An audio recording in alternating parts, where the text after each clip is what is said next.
My brother's girlfriend accused me of something heinous, and my family believed her and kicked me out. They realized their mistake 3 years later and reached out, begging for forgiveness. My life came crashing down because of a false accusation from my older brother's girlfriend. I grew up in one of those redneck suburbs with my parents and brother. Two of us had a missing tooth. Our wardrobes consisted of checker shirts, and we all wore those silly little straw hats. Dad worked as a postal carrier, and Mom was a receptionist at a dental practice. When we were kids, Marcus and I were pretty tight. We'd spend countless hours building forts in the woods behind our house, riding bikes around the neighborhood, and creating elaborate board games from scratch. I looked up to him and loved him with my whole heart. But as we got older, everything changed. Marcus was always the golden child, honor roll student, soccer team captain, everything. Meanwhile, I was the laid-back type. Decent grades, solid friend group, very nonchalant. I was more interested in my hobbies than academic achievements. This difference became a wedge between us as we entered our teen years. By the time Marcus left for university, we barely spoke. He got into an excellent school across the country on an academic scholarship, while I stayed local and took classes at the community college. After graduation,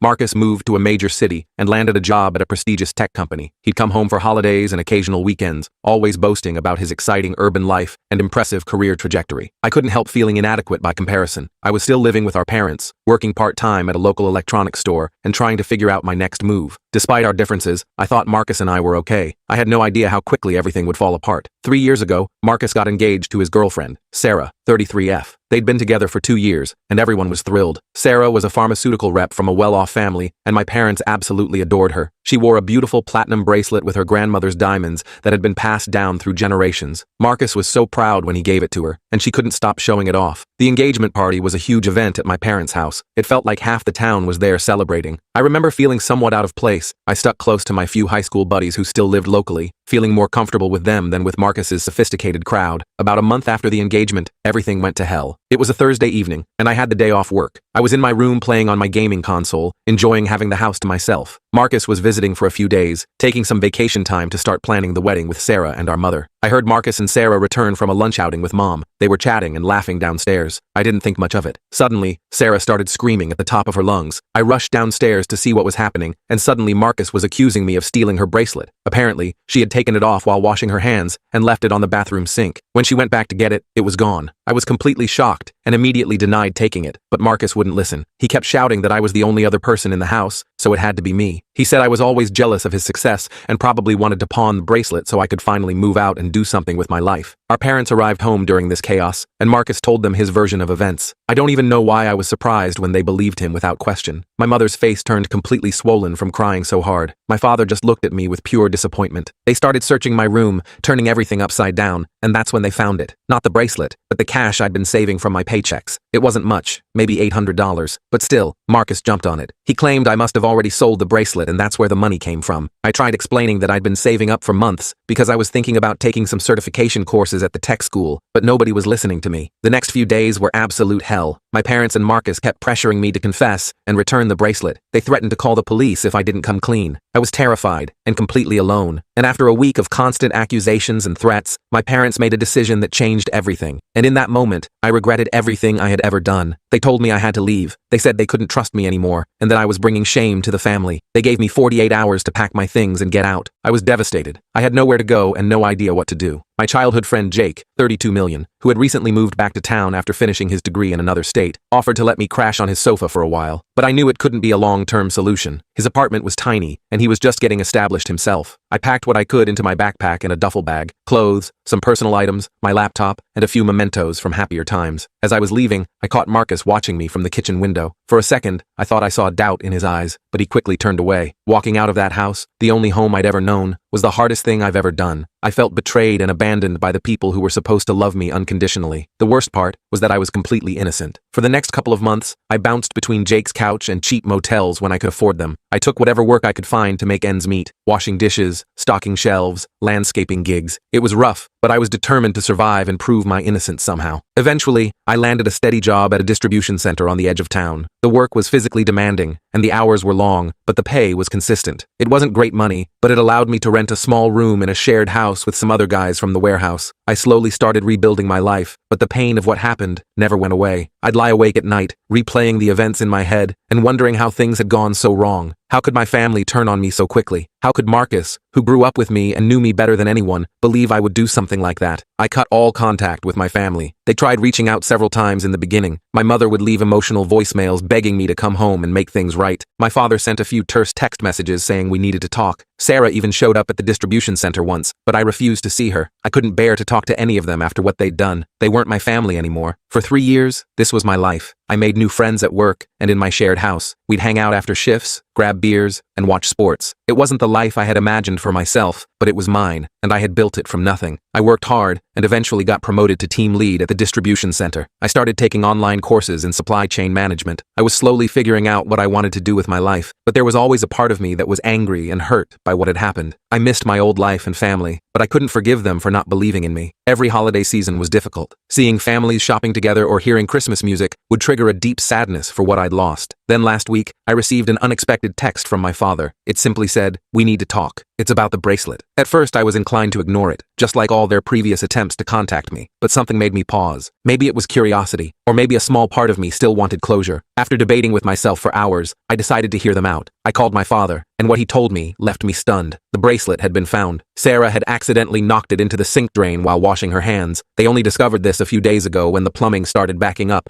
and they called a plumber to check it out. My father said Sarah was devastated when she realized what had happened, and that I had been telling the truth all along. He said they all felt terrible about what they'd done to me, and wanted to make things right. I hung up the phone, feeling a whirlwind of emotions. On one hand, I felt vindicated. I had been telling the truth all along, and now everyone knew it. But I was also furious. I was angry that it took 3 years to discover the truth, that I'd missed out on so much time with my family, and that I'd struggled alone for so long when I'd done nothing wrong. Now I'm at a crossroads. My family wants me to come back. They say they want to make amends. Marcus has been calling and texting nonstop, begging for forgiveness, but I'm not sure I can forgive them. They threw me out without hesitation, chose to believe the worst about me, and left me to fend for myself for 3 years. Part of me wants to tell them all to go to hell and let them live with the guilt of what they did to me. But another part misses my old life and wonders if there's any way to rebuild what we lost. I don't know what to do. Should I give them a chance to make amends, or should I continue with the life I've built for myself without them? I'm torn and could use some outside perspective on this whole mess. Update 1. It's been a week since my original post, and a lot has happened. I want to thank everyone for their advice and support. It really helped me sort through my feelings and decide what to do. After much deliberation, I decided to meet with my family. I felt I owed it to myself to face them and get some closure, even if I wasn't sure about reconciliation. We agreed to meet at a neutral location, a small coffee shop in a neighboring town. I chose it because it was far enough from our hometown that we wouldn't run into anyone we knew, but close enough that everyone could get there easily. I was incredibly nervous on the day of the meeting. I hadn't seen my family in 3 years, and I wasn't sure what to expect. I got to the coffee shop early and picked a table in the corner where we could have some privacy. When they walked in, it hit me like a punch to the gut. Seeing them after 3 years was intense. My mom burst into tears the moment she saw me. She looked older than I remembered, with more gray in her hair and lines around her eyes. My dad looked worn and tired. His shoulders slumped like he was carrying a heavy weight. Marcus couldn't look me in the eye at first. He seemed smaller somehow, less confident than the brother I remembered. We sat down, and for a while, nobody knew what to say. Then they all started talking at once, apologies tumbling out. My parents said they had failed me as parents by not trusting me and kicking me out. They admitted they had regretted their decision every day since, but pride and shame had kept them from reaching out sooner. My father, who had always been a man of few words, talked for what seemed like hours about how he had replayed those days in his mind, trying to understand how he could have been so blind. He said he had always prided himself on being fair and just, but emotion had clouded his judgment when it mattered most. My mother, through tears, told me how she had kept my room exactly as I had left it, hoping that someday I would return. She said she would wake up in the middle of the night thinking she heard me coming home, only to remember what had happened. Marcus broke down crying, saying he would never forgive himself for accusing me and destroying our relationship. He mentioned how he had always admired me when we were kids, despite being the older one. He admitted he had been so caught up in his own life and problems that he lost sight of what really mattered. As they talked, memories of our childhood came flooding back. I remembered how Marcus stood up for me when I was picked on in elementary school. I thought about all the times we had laughed together, shared secrets, and been there for each other during tough times. It made the betrayal hurt even more, but it also reminded me of the good times we'd had. I listened to everything they said, but I couldn't bring myself to forgive them just yet. The pain and resentment from the past 3 years were still too raw. I told them I needed time to process everything. They seemed to understand and didn't push for more. My mom wanted to hug me before we left, but I stepped back. I wasn't ready for that kind of closeness yet. The hurt look on her face almost made me change my mind, but I held firm. I needed to protect myself emotionally. After the meeting, I went back to my apartment and really thought about what I wanted. Did I want to go back to my old life? Could I ever trust them again? Was it worth trying to repair our relationship? I realized that while I missed having a family, I had also grown tremendously in the past 3 years. I had become self-reliant, resilient, and had built a life for myself from scratch. I wasn't the same person they had kicked out 3 years ago. I thought about my job at the distribution center, my online classes, and the friends I'd made. I had worked hard to get where I was, and I was proud of what I'd accomplished on my own. The idea of abandoning that and going back to my old life felt wrong. At the same time,